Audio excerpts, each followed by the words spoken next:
Ladies and gentlemen, there is no suffering quite like the suffering of a guilty conscience. It does not shout, it whispers. It does not fade with time, it lingers, festering like an untreated wound. Guilt is the relentless judge of our own actions, an inner tribunal that does not adjourn simply because we wish it to. And yet, in a world that teaches us to evade responsibility, many are haunted, endlessly pursued by the ghosts of their own making. You have seen them. Perhaps you have been them. The man who cannot look himself in the mirror. The woman who fills every waking moment with noise to drown out the silence of self-reckoning. They pretend. They rationalize. They blame others. But guilt does not forget. It does not negotiate.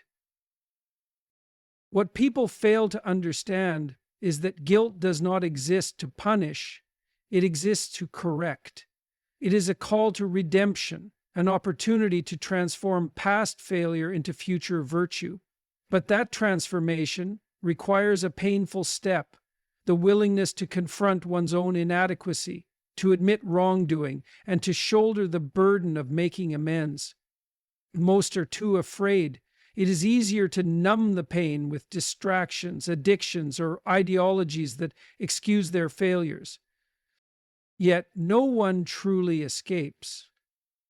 The more we deny our guilt, the more it shapes us in unintended ways. It turns to resentment, to self-loathing, to an unconscious drive for self-destruction.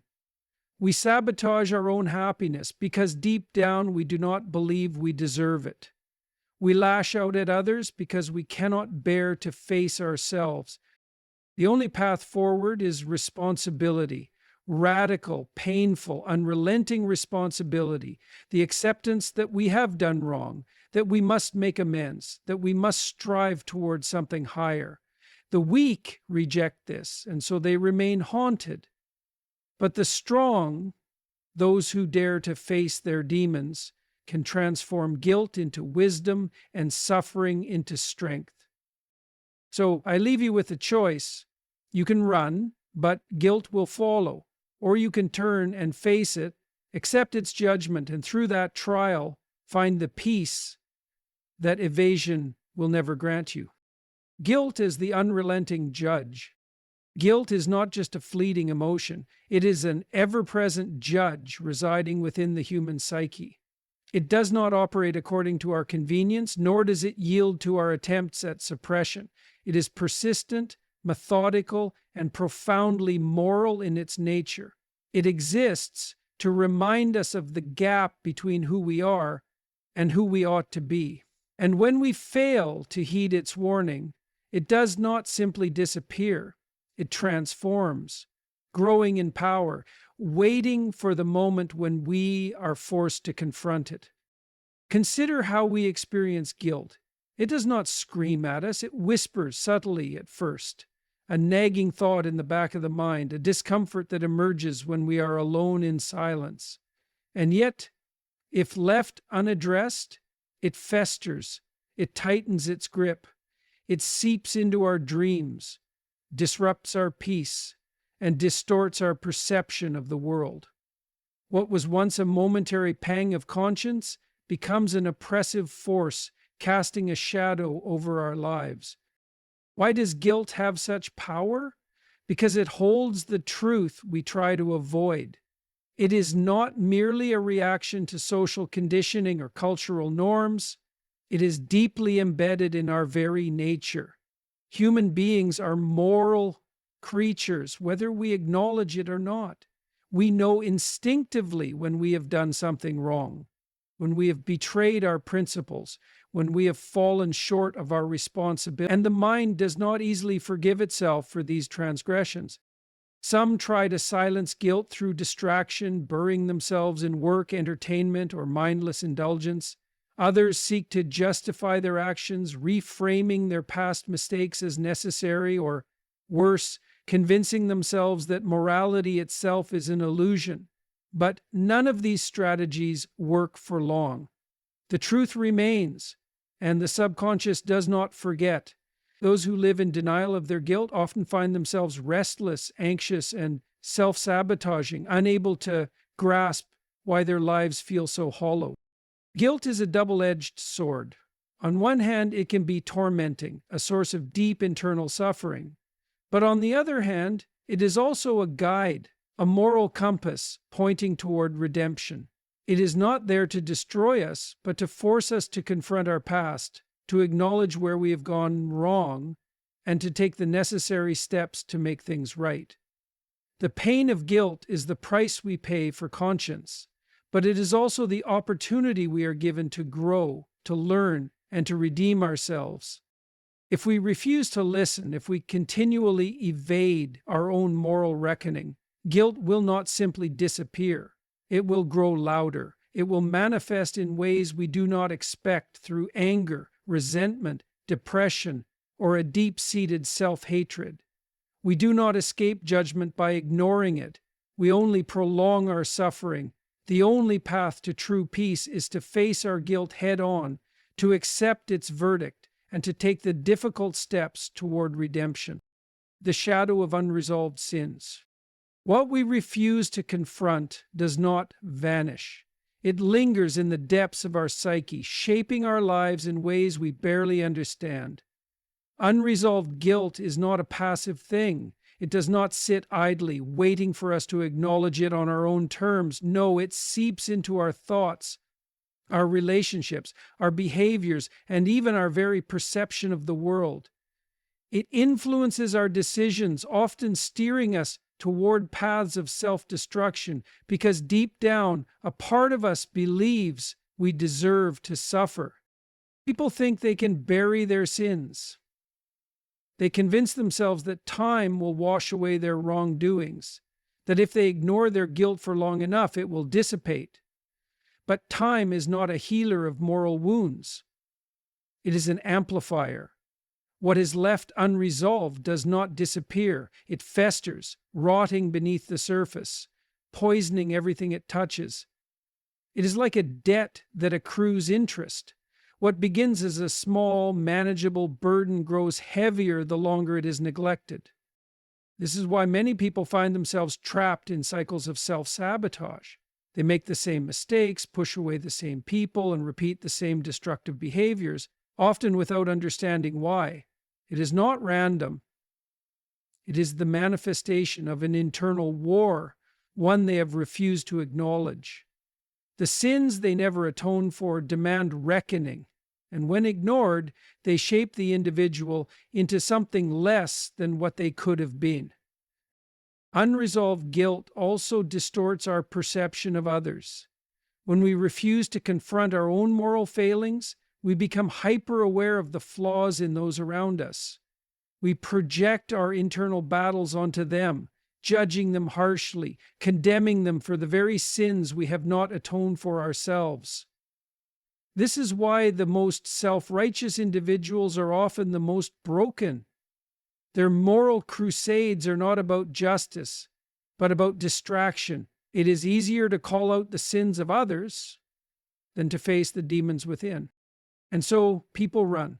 They drown themselves in work, in addictions, in ideological dogma, anything to keep themselves from sitting in silence with their own conscience. But no matter how fast they run, guilt follows. It does not chase in a straight line. It lurks in the background, whispering at night, appearing in moments of quiet, forcing itself to the surface when the mind is unguarded. The past does not simply vanish because we wish it to. It must be confronted, reckoned with, and atoned for. The only way to escape the shadow of unresolved sins is to step into the light of responsibility, to face what was done, to admit where we have fallen short, and to take action, however painful, to set things right. This is not an easy path, but it is the only one that leads to peace. Those who refuse will find themselves haunted, tormented by their own conscience, forever running from a past that will never stop chasing them. Self-deception and the illusion of escape. Guilt is persistent, but the human mind is clever in its attempts to evade it. People tell themselves stories, grand narratives designed to shift blame, justify wrongdoing, or diminish the weight of their actions. They convince themselves that morality is subjective, that their mistakes were unavoidable, or that they were the true victims all along. These are not truths, they are desperate attempts at escape. But escape is an illusion. No amount of rationalization can erase the reality of what was done.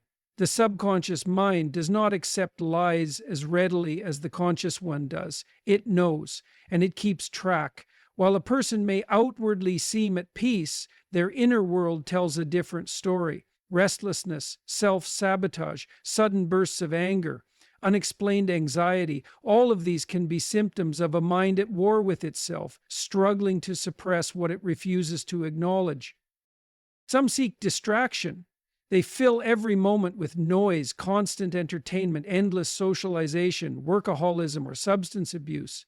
Anything to avoid being alone with their thoughts. But silence is inevitable, and when it comes, so does guilt. Others hide behind ideology, adopting extreme worldviews that absolve them of personal responsibility. They convince themselves that their past actions were necessary, that morality itself is an outdated construct, or that their guilt is the result of external oppression rather than personal failure. But none of this works forever. Reality cannot be ignored without consequence. The irony of self-deception is that it leads not to freedom, but to imprisonment. The person who denies their guilt does not escape it. They become its captive. They live in fear, fear of being exposed, fear of their own thoughts, fear of the reckoning that deep down they know must come. And in that fear, they lash out. They become resentful, bitter, and cynical.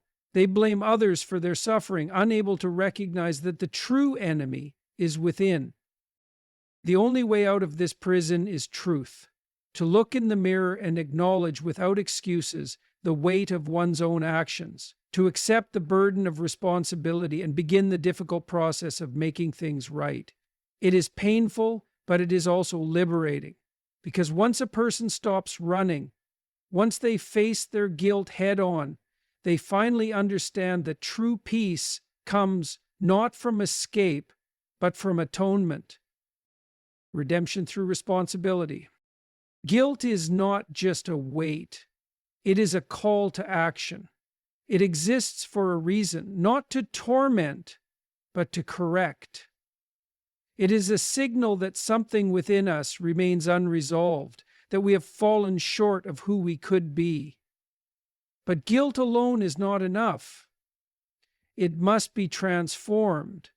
And the only way to do that is through responsibility. The modern world often tells people that their suffering is unfair, that their mistakes are the fault of circumstance, that they are victims of forces beyond their control. But this mindset, while comforting in the short term, is deadly.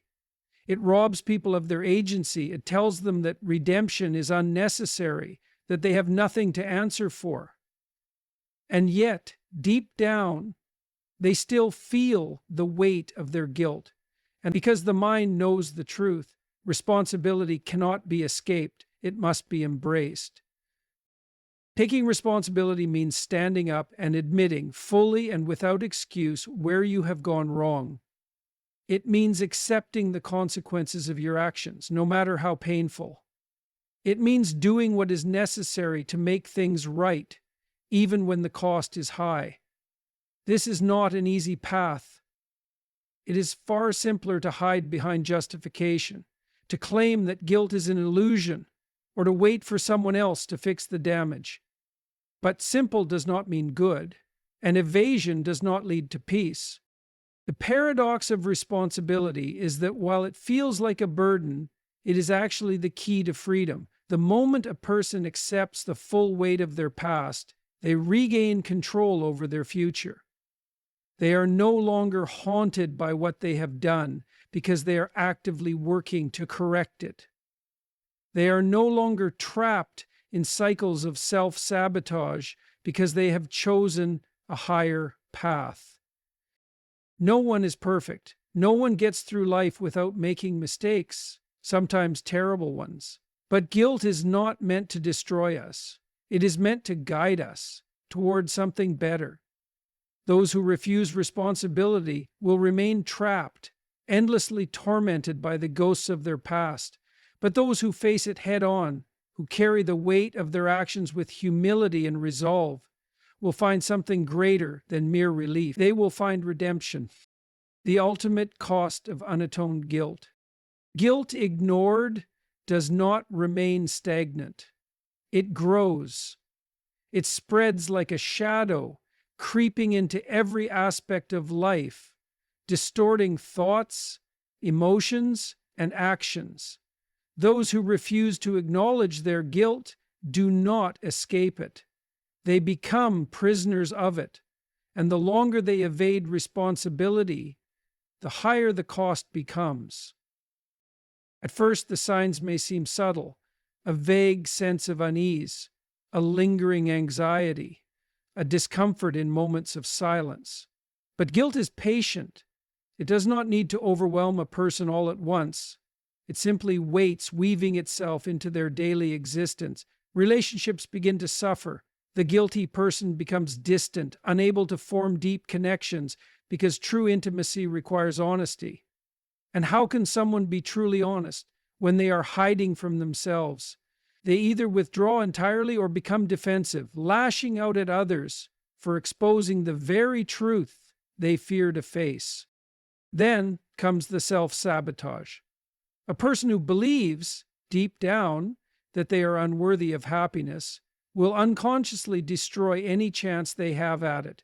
They will ruin relationships, abandon opportunities, and make choices that ensure their suffering continues. Why?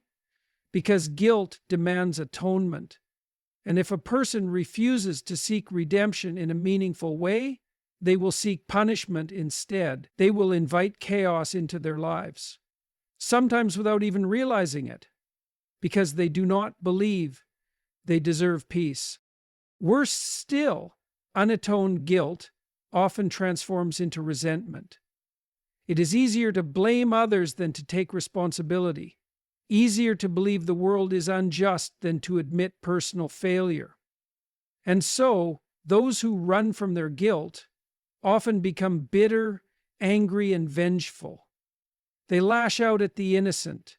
They project their own shortcomings onto society, onto their friends, onto their family. They become obsessed with tearing others down, believing, wrongly, that doing so will somehow lessen their own suffering. But it never does. It only deepens the wound. And then there is the final cost. The ultimate fate of those who refuse to confront their guilt is despair. They lose themselves in distractions, in addiction, in nihilism, in a desperate attempt to silence the voice of conscience. But nothing works forever. The weight grows too heavy. The mind fractures under the strain, and in the end they are left with nothing but regret. Regret that they waited too long, that they refused to change, that they wasted the one life they were given in a futile effort to outrun themselves. But it does not have to end this way. The path to redemption is always open. It is never too late to turn around, to face what has been done, and to take the painful but necessary steps to make things right. It will not be easy. True atonement never is. It requires humility, courage, and the willingness to suffer for the sake of transformation. But the alternative is far worse. Those who refuse to pay the price of responsibility will pay a far greater price in suffering. Those who reject the burden of atonement will bear the weight of despair. But those who choose to face their guilt, to acknowledge it fully and honestly, to make amends and strive toward something greater, those people will find something priceless. They will find peace.